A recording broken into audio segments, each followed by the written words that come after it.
So I am Shae Spitz, and I am here with Hope, from the Executive Director with United Way. Hi, Hope. Thank you for being here. Yeah, welcome. I'm so excited to be a part of this. Yeah. So what we're talking about today is United Way. I know we kind of talked a little bit more about it, but tell me and anybody who's listening what United Way is about. Sure. So United Way, essentially, there's many things that United Way does, but the biggest thing in regards to the community aspect is we are a partner nonprofit that raises dollars for 17 local different nonprofits in the areas of education, financial stability, and health. So when we raise dollars through our campaign, which this year our theme is 80 years strong because it's our 80th campaign. Oh, yeah.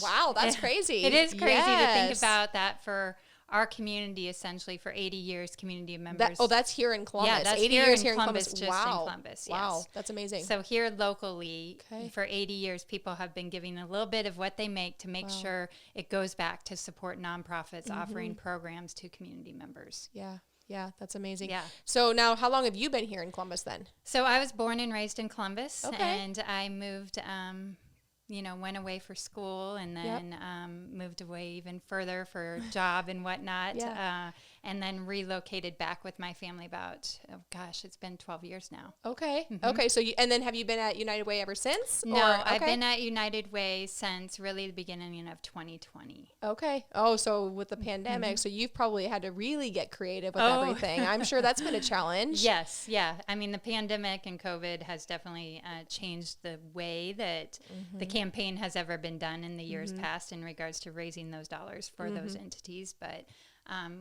we have great people involved because United Way would not exist without wonderful community members and volunteers and people willing to take not only their dollars but also their time to ensure that the work gets done. Yeah. So what are some things that United Way does throughout the year to support these businesses? So essentially, the United Way, in my mind, has many branches, and the campaign is one of that. So right now we're in the heart of the campaign, raising dollars to support those nonprofits, but we also do disaster recovery. So when the flood occurred and when COVID happened, we started a COVID relief fund. So amazingly, right now we're still working on flood recovery, meaning we're the fiscal agent for the East Central Long-Term Recovery Group. So the people that are in charge, or the board that is in charge of seeing those requests for the flood to rebuild homes, it goes through them, but then we help manage those funds to ensure that they're being paid properly and kind of just that fiscal overhead and management. So those dollars that were raised are the grants that we received to help restore that is still happening, as well as with COVID, we created a COVID relief fund when that happened. So we heard from churches and schools and nonprofits that they were struggling because they didn't have these things budgeted. And all the different things that they had to provide. So we have that fund where they could apply for a grant and receive dollars that went back to the community. And so people ask, well, where those dollars come from? They're separate than the campaign. Essentially, where those dollars came from was our board said, we had 10,000 of undiscretionary dollars that could be allocated, and we started that. And then I went out and wrote some grants and asked for foundation dollars and monies, and we received a little over $250,000, which has been redistributed back to the community. Right now, that COVID relief fund is down to about $15,000, and so that's gone out to different entities, different nonprofits providing services to families and individuals when they need it. That's amazing. So basically you did all the legwork for these entities, and then they distributed to the people in the community, right? Yeah, or do so you give I directly? distribute it directly to the nonprofits. So the dollars go to the nonprofits who are serving those people. That's amazing. So whether it be food assistance, our utilities, rent assistance, whatever that might have been with COVID, we did dollars to schools to help with Wi-Fi spots, hot spots, get technology to students who may not have had those opportunities. Those are different things. So that's another pillar in that. And then we really have a third aspect where we have impact grants, which is another set of funding that nonprofits can apply for, and that's through our endowment. So 4% every year of our endowment goes back to the community in regards to impact grants. So they don't have to be a partner agency. It could be any nonprofit that might have an emergent need, something's developing in the community. They can apply for that, and those allocations are determined by the board. Holy moly. So, yeah, you have a lot on your plate and you manage a lot. Yeah. A big thing that happened for us is that as of July 1, we had community and family partnership, which was a lot of people probably in the business sector may not be familiar with what they do, but essentially it was an initiative that was started really 10 years ago that United Way was a part of, and they provide services focused for children and focused on early learning as well as family engagement to prevent higher system levels of care, meaning to prevent families going into like DHHS systems. Oh, okay. So we did a lot of different things with them in partnership and collaboratively, and they actually merged under the umbrella of United Way. So essentially their entity went away, but now they're part of United Way, and how they were funded is fully 100% grant funded. So now we manage, part of my role is to manage those grants and to ensure that those dollars are being distributed back. So it's a win-win in regards to more dollars are coming in and going back to programming and providing the critical things that we need in our community. Yeah. Holy moly. I can't even wrap my head around everything that you do. So oh my gosh. I mean, like to explain what United Way does, it's like, well, there's many areas that we do, but the main thing that most people know about is the campaign, because that's critical. I mean, we have 17 nonprofits that depend upon us raising the dollars, and we do that because then it doesn't take time away from them to go and do that. They can keep with the heart of the mission and the purpose of what they're geared to do. And oftentimes some of them are receiving some grant dollars to support that, which grants are finicky and they don't allow for outreach or fundraising per se. So how do they do that? Yeah. So is it the same 17 nonprofit organizations every year?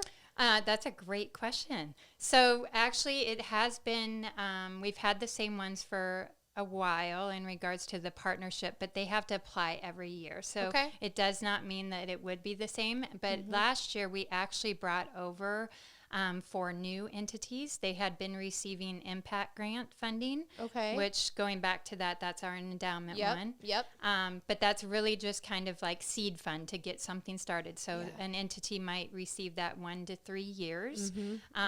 But then the board would say, hey, we want you to transition to a partner agency, or we want you to find additional funding elsewhere, because they have to align under education, financial stability, and health with us and our goals there. So we had 4 new come over, and we were excited about them, and they're doing great. One that we're really thrilled with is the Northeast Nebraska Child Advocacy Center, and it's not a topic that most people like to talk about, but what they do is there's essentially they provide services for children who have been abused, are victims of sexual assault. So when that needs to happen and an examination needs to occur, then children and their families go to the Advocacy Center. So unfortunately, currently about 35% of the families that they receive come from Platte County, and the nearest advocacy center that we partner with is Norfolk. But we're pleased to say that as of next year, hopefully by first quarter, we'll have a satellite location here locally, because that saves families the time of then having to transport after this horrific thing has occurred, and to have those services locally more. So, and those services, are those like mainly therapy? Is that so particular what it is? It would be like an investigation. So if there's a sexual assault that would occur, potential sexual assault of a child or abuse of a child, an investigator has to come in, as well as the physical examination per se. And so those things, when children are involved, are done differently, rightfully so, in regards to trying to, not re-victimize them either. So prior to this, when that would occur, you'd also have to take a law enforcement entity up to kind of be a part of that from our community as well. So not only does it save time in regards to maintaining our law enforcement locally, that they don't have to be out of service area, that this hopefully will kind of close that gap. So we're excited about that. It's been something on initiative that we've been working on for several years. Especially if 35% comes from Pike County. I think it's kind of a red flag that we need to have a satellite office here than here in town. Yeah, it's not a good statistic to have in that regard, but yes. So you being in a little bit of everything here in Columbus, what do you feel that, because I was actually a case manager for mentally ill adults in Norfolk many years ago, and I felt that Norfolk had a lot to offer when it came to mental health versus Columbus. I don't know the whole, like with the kids and stuff, but I guess because you know a little bit about everything, what do you feel Columbus almost needs more of? I mean, is it housing for people who with domestic violence? Is it I mean, what is it that Columbus needs that you would love to see come to town? Wow. That is a loaded question. I'm sure there's a lot. But if I had my wish list in regards to me, and this is just me speaking personally, but I feel that big impact changes going to the housing is transitional housing, to have long-term, long-term meaning not a month, but like 6 months to 12 months where a family or an individual can really get stable and back on their feet and be in that element where they can go and be productive and thrive and grow.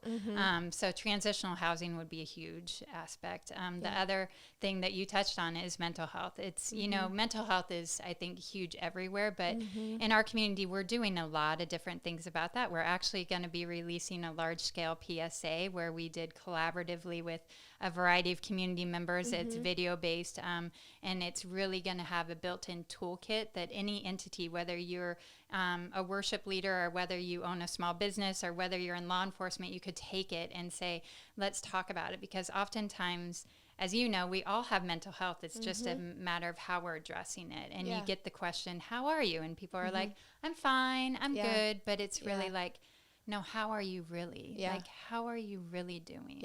And how can we talk about this? Because sometimes it's just a conversation that I need to have with a close friend. And other times it might be that other methods need to be involved with counseling and whatnot. But those services are there. So raising awareness about it, trying to get the stigma released about it, but also then access to care. That's it. That is a stumbler for us, in many levels. We have great therapists. I mean, tremendous amount of therapists in our area. We have vouchers that we can offer to some degree with referral systems that we currently have in place with providers that we work with within the schools and different things. But, the barrier that I keep hearing from just hardworking people that go to work, trying to raise their family, own a business, whatever that might be, is that, yes, you may have health insurance that covers that, but you have a tremendous high deductible. And so then to pay that out of pocket to get mental health services is a barrier because when you have a high deductible, it's not covered till you reach that deductible. Or a lot of insurance, especially private health insurance, doesn't cover mental health. I know that was a big struggle when I worked over, unless they had Medicaid or Medicare to get their insurance to cover anything was absolutely ridiculous. And then when they did have a copay, it was almost 50% of the actual bill.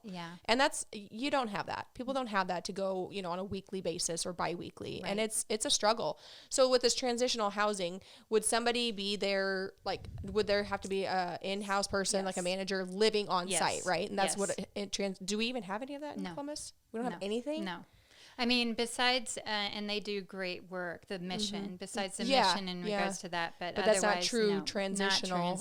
Because you want them to basically get into a house, be able to live, for the most part, independent. Now, the manager doesn't necessarily need to do a ton, right? They need to help, make sure just that people are okay and safe. And there'd be protocol and policy to keep. But, people would have to apply for that. They'd have to be a good fit in that. And, I've seen different models, but, there'd be goal setting. It's like coaching. It's just coaching. Okay, what do you identify as your next steps that you need to take?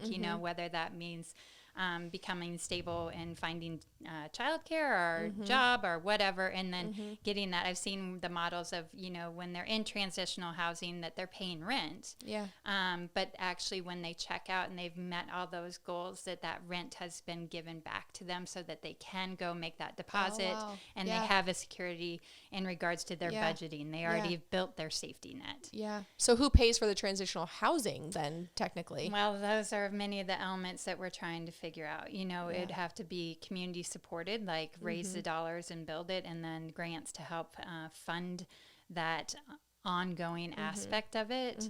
But there's many, I think, the one thing that I love about Columbus, and especially, this area, and having lived elsewhere on the East Coast and the West Coast, coming back, people are more collaborative here, meaning like we realize that I realize as United Way, I can't solve all these problems. Yeah. I need the chamber. I need East Central Health. I need the hospital. We need to all come to the table to figure out, okay, what can we do collectively and collaboratively together to make our community one of the best that we want to continue to live in and grow in and develop. I have an idea, because the transitional housing is something that it's been on my radar for a little while, and I wasn't sure how it was in Columbus, so we'll have to talk about that here afterwards. That'd be great. So no, that's really interesting that because that was kind of what I was thinking of, because I remember working even in Norfolk. I mean, I felt that we had a lot more housing than even here in Columbus, or even income-based housing, or there we had HUD, which helped pay for people's rent if they qualified. And I mean, just services like that. And we do have that. SynCap does offer that through the Thrives program. Okay. And so there are opportunities. There are definitely, I don't want to say there's not, we just need more. Yeah. Yes. So there's definitely qualifying programs out there that do work. And when individuals qualify for that and they really want to make the change, that change opportunity is there for sure. But, housing is huge, and there's so much. I mean, it's the aspect of, again, I'm not, my world has been nonprofit, but we talk about this. And when we work with families that's a single parent and has 3 kids, and, many people say, well, don't people abuse the system? And I've worked in nonprofits so much in my life that, yes, I've ran across a few that, of course, are going to take advantage of the system. But I will say that 99% of the people that I see are in a place that they need assistance. And I'm a firm believer that there is a fine line between empowerment and enabling. And we are all about empowering someone to get out of that place to a higher level that they can thrive. Yeah. So if anybody's struggling, whether financially, food, rent, whatever it may be, United Way is basically at least the one-stop solution. Well, not necessarily solution, but the one place that they can go where you can give them the resources. We can give them the help referrals. Empower them. Yes. Okay. We can definitely give them the referrals. And then another thing that we support through United Way is just 211. It's a free service. People can text 211. They can call 211. And it's basically 24 hours a day, 7 days a week. And you're connected with someone. And you can find whatever you might be looking for. So if it is that housing assistance, or if it is rent assistance, they'll ask where you're living, whether it's in this area, or whether in Platte Center, or whether it's in Schuyler, and they'll connect you to the nearest nonprofit that is providing those assistance. So 211, is that like nationwide, or is that just here? It is actually it is. nationwide. Okay. Yeah. Okay. Through United Way. Yes, through United Way whole, like the big United Way. Wow. Umbrella. And so where is United Way all located?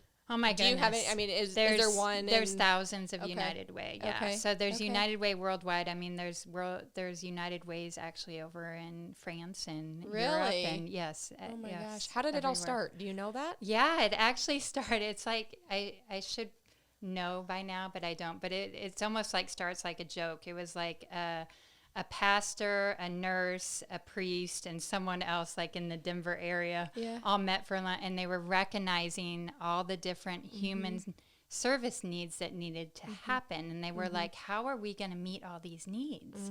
And they said, well, we got to do it together. And we got to raise the dollars to help support these needs. And it actually started in Denver. Wow, Yeah. that's really neat. That's Several really years ago, cool. and then just grew. Several and years grew ago, and or grew. like 100. It was It'd over be like 100 years yeah. ago. I was gonna say that's amazing over though. 100 years How ago. cool for it to get to this level and to this point. Yes. Of where it's at. Yeah. I mean, I see United Way, that your guys' information all the time about it, but I had no idea the extent that you guys do, which is absolutely amazing. Which I think most, if not all, communities need it. Yes. So and that's what's so hard. I'm so glad you say that, because for myself, it's so hard to get that information out. Like you see it and you're like, well, what do they do? And what is it? And I can tell you, like, all the dollars that come in, they go back right out to our local community. They don't go off to, New York or somewhere else. They go right back here to make which is the amazing, lives better. Right. Because the United Way, I'm assuming that whatever United Way community they are in is where the dollars go back into. Correct. Okay. Yeah, so there's a United Way in Norfolk. Those dollars are going out to that area. Yeah. There's a United Way in Grand Island. Those dollars raised there stay locally and go to support that local community. That's awesome. So we were talking earlier about the book that United Way does. Yes. So I don't think many people know about that. I actually, we still get a book for our kids. We started it when my daughter was 4, so she only had about a year of it. But then my other 2 kids, they get it every month, and they just absolutely love getting a book. Every time we get the mail, my son's like, Mom, is there a book? Is there a book? Who is it for? Who's it for? So then my oldest daughter is really upset because she never gets a book anymore. So sometimes it's a little bit of an argument, but that's okay. You're like, we'll have to share. I know. book. Like, you get one book. It's for all 3 of you. You're fine. I mean, whatever. But it's an amazing program that Dolly Parton started, yes, right? Correct. Okay. Yes. So we partner with, it's called Imagination Library. So we partner with essentially Dolly Parton's Imagination Library. And she started it because her father was not literate. So she wanted to ensure that reading was happening from a young age. So she started this initiative. So what Imagination Library is and does is that we support, and it fits under our pillar because one of our goals is kindergarten readiness. We want kids ready to learn when they start kindergarten. Well, what better way than reading and interaction with your family when you have that and that engagement. So essentially, anyone within the Columbus area and region can qualify for the Imagination Library book. And basically what it is from birth through 5 years old that they will receive, like you said, a book each month. And the book is also offered, you can choose English and Spanish actually well. So if your first language is Spanish, you can select that to receive a Spanish book. We have a couple books that have both the language. Awesome. I can't, I'm not very good with Spanish. I wish I was, I really do. Me too. But I'll attempt to read them. And so my kids can kind of pick up, they know some Spanish words. I don't know if they know what that means, but yeah, there's some books that will be both, it'll be English and then the Spanish will be right underneath. So it's really interesting. And literally my kids absolutely love it. And it's, I mean, I think there's so many people out there who don't know about it. Cause I mean, my family, I have 3 other siblings and my parents, and they had no idea. They've never heard of it, heard of it. Yeah. And I don't remember where. I think I got it from the hospital. Maybe when my daughter was born probably. We partner with them. They usually give out the sign up form so that I think that's what it was. Knowing. But I don't, because my other kids were born in Norfolk, and I don't know if do they have a program? Is every different? Is every United different? Okay, yeah, okay. Most do, but I don't know about that one. That's interesting. So do you guys help fund that, or do you guys actually mail? That's a program that's supported by campaign dollars. Okay. So right now we have. And I would love to grow it. It's just a funding issue. But right now we have, I think I last checked, and it was like 1,654 children enrolled in that. So the cost to do that annually, which I'm glad you mentioned that, because that's going to be a push for us on Giving Tuesday, is to just specifically designate dollars to Imagination Library. But it costs probably around $42,000 a year to fund that.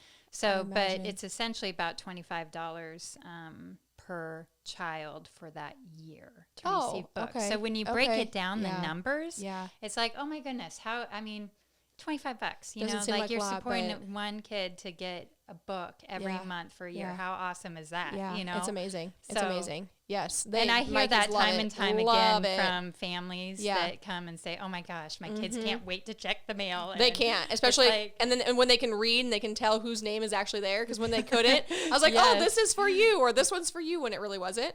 But now they can read, so it's they're shoot. This is my book.